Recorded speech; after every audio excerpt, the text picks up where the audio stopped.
বেতন বঞ্চনার অভিযোগ তুলে এবার সরব হয়েছে সমগ্র শিক্ষার শিক্ষক ও শিক্ষিকারা। কার্যত এক্ষেত্রে 7টি জেলার বেতন বঞ্চনা না পেয়ে শিক্ষার আধিকারিক হঠাৎ জয়েন্ট ডিরেক্টরকে ঘেরাও করেছে সিপাহীজলার সমগ্র শিক্ষক শিক্ষিকারা।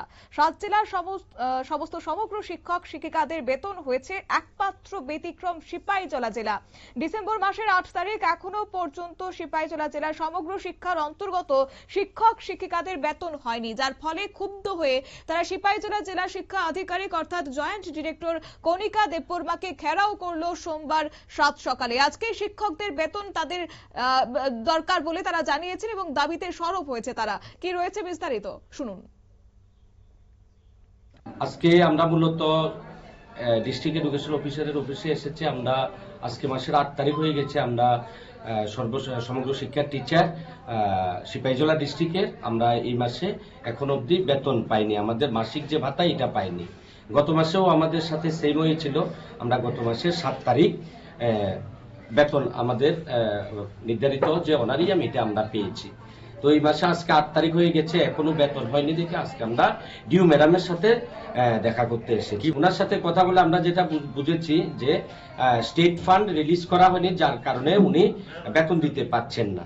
তো যেহেতু ওনাকে ভার্বেলি বলা হয়েছিল যে আনস্পেন্ড ব্যালেন্স থেকে যেন বেতনটা করা হয়, কিন্তু উনি সব ওনার অফিসে যে আনস্পেন্ড ব্যালেন্স রয়েছে সেটা মিলিয়ে উনি দেখেছেন যে ওনার কাছে সর্বোচ্চ 1 কোটি টাকা আছে। কিন্তু আমরা সিপাহীজলা ডিস্ট্রিক্টে 513 জন শিক্ষক শিক্ষিকা কর্মরত আছি।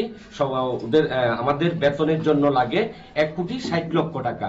তো ওনার কাছে 60 লক্ষ টাকা কম আছে, যার জন্য উনি আমাদেরকে বেতনটা দিতে পারছেন না। তো উনি আজকে আমাদের সামনে এসপিডি অফিসে যোগাযোগ করেছেন। ওনাদের সাথে কথা বলে 60 লক্ষ টাকা উনি ওখান থেকে চেয়েছেন। যদি আসে উনি আমাদেরকে আশ্বস্ত করেছেন যে আজকে বেতন দেবেন। কিন্তু আমরা এখানে এই অফিসে অনর আছি। আজকে আমরা একটা পজিটিভ রেজাল্ট নিয়ে বা বেতনের একটা খবর নিয়ে তারপর আমরা এখান থেকে যাব। আমার নাম তাপস পাল। সংগঠন আছে আমাদের সংগঠন। আপনারা শুনেন বঞ্চনার শিকার শিক্ষকদের অভিযোগ এবং সিপাহীজলা জেলায় সর্বমোট 513 জন শিক্ষক শিক্ষিকা রয়েছে। সমস্ত শিক্ষক শিক্ষিকাদের বেতন প্রত্যেক মাসে 1 কোটি 60 লক্ষ টাকা প্রয়োজন, কিন্তু সেই অর্থে 60 লক্ষ টাকা আরো কমতি রয়েছে বলে জানা গেছে। যদিও সেক্ষেত্রে তারা এখন তাদের দাবিতে অনড় রয়েছে শিক্ষক শিক্ষিকারা। যতক্ষণ না পর্যন্ত তারা একটা নির্দিষ্ট আশ্বাস পাচ্ছেন ততক্ষণ পর্যন্ত তারা তাদের দাবি চালিয়ে যাবেন বলে জানা গেছে। নিয়ে নিচ্ছি ছোট্ট একটি বিজ্ঞাপন বিরতি, সঙ্গে থাকুন।